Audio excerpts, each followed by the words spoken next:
అర్జునుడు ప్రశ్న వేశాడు. జాయసే చేత్కర్మణస్తే మతాబుద్ధిర్జనార్దన తత్కిం కర్మణి ఘోరేమాం నియోజేసి కేశవ అని. ఇక్కడ ఓ కృష్ణ, కర్మయోగం కంటే జ్ఞానయోగమే గొప్పది అన్నాం. నీ అభిప్రాయంలో కర్మయోగం కంటే జ్ఞానయోగమే గొప్పది అయితే మరి నన్ను ఈ ఘోరమైనటువంటి యుద్ధమునందు ఎందుకు నన్ను నియమిస్తున్నావు అని ఈ శ్లోకం యొక్క తాత్పర్యం. ఇప్పుడు కర్మ కంటే జ్ఞానమే గొప్పదన్నా, మరి అటువంటి గొప్పదైనటువంటి విషయాన్ని నాకు తెలపాలి కానీ దానికి తక్కువైనటువంటిది నాకు ఎందుకు? ఇంకా ఏమిటిది? ఈ కర్మ ఘోరమైనటువంటి యుద్ధ కర్మ ఇది. ఈ యుద్ధంలో అపజయాలు కలుగుతుంటాయి.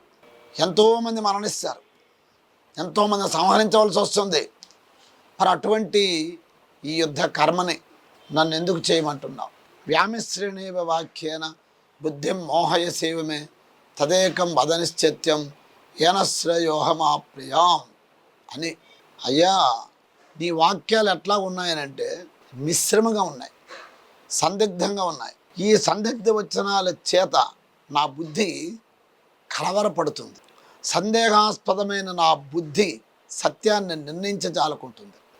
చూడండి, మనకు సందేహం అయినప్పుడు, ఒక విషయంలో మనకు సందేహం వచ్చినప్పుడు మనం నిర్ణయించలేం, ఇది చెయ్యాలా ఇది చేయకూడదా, ఇందులో ఏది చేస్తే మంచిది అన్నటువంటిది విషయం పెద్దల దగ్గరికి వెళితే కానీ మనకి తెలియదు. మరి అటువంటిది ఇక్కడ అర్జునుడికి ఈ వాక్యాలు ఆయన బుద్ధిని కలవరపరిచాయి. భగవంతుని యొక్క వాక్యాలు. అసలు కర్మ చెయ్యాలా లేకపోతే జ్ఞానయోగాన్ని అవలంబించాలి? కర్మ చేస్తే ఇంత అనుభవించవలసి వస్తుంది, ఈ పాపం అంతా కూడా. మరి జ్ఞానం గొప్పది కర్మ కంటే. అంటే గొప్పదైనది లోకంలో ఎవరైనా స్వీకరిస్తారు కానీ తక్కువది ఎవరైనా స్వీకరిస్తారా? చిన్నపిల్లవాడు కూడా ఒక లడ్డు ఇచ్చేటప్పుడు దాన్ని నిండా ఇట్లా చుట్టిస్తే ఇది పెద్దది అని స్వీకరిస్తాడు, మొక్కిస్తే స్వీకరించడు. అట్లాగే లోకంలో ఎవరైనా తక్కువ పని చేయడానికి వారు మనస్కరించరు, తక్కువగా ఉండాలని ఎవరు మనస్కరించరు. తాను ఎప్పుడు గొప్పవాడిగా ఉండాలని, అందరికంటే గొప్పగా ఉండాలని, అందరిలో నేను మంచి పేరు ప్రఖ్యాతులు పొందాలని అనేటువంటి భావన ఉంటుంది. కానీ కర్మ చేయటంలో వాడు సరిగ్గా చేయకపోవటం వల్ల వాడు అనుకున్నటువంటి ఫలితాన్ని అతడు పొందలేకపోతున్నాడు.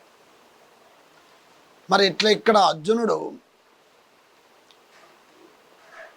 భగవంతుని అడుగుతున్నాడు, సందేహాస్పదమైన నా బుద్ధి సత్యాన్ని నిర్ణయించలేకపోతుంది. అందువల్ల నేను దేని చేత అయితే శ్రేయస్సును పొందుతానో అట్టి శ్రేయోదాయకమైనటువంటి ఒక్కదానిని నాకు నిర్ణయించి చెప్పు అని భగవంతుణ్ణి కూలంకషంగా అడిగాడు. దానికి భగవంతుడు చెప్తున్నాడు, లోకేస్తున్ ద్విధానిష్ట పురాప్రోక్త మయానఘ జ్ఞానయోగేన సాంఖ్యానాం కర్మయోగేన యోగినాం అని.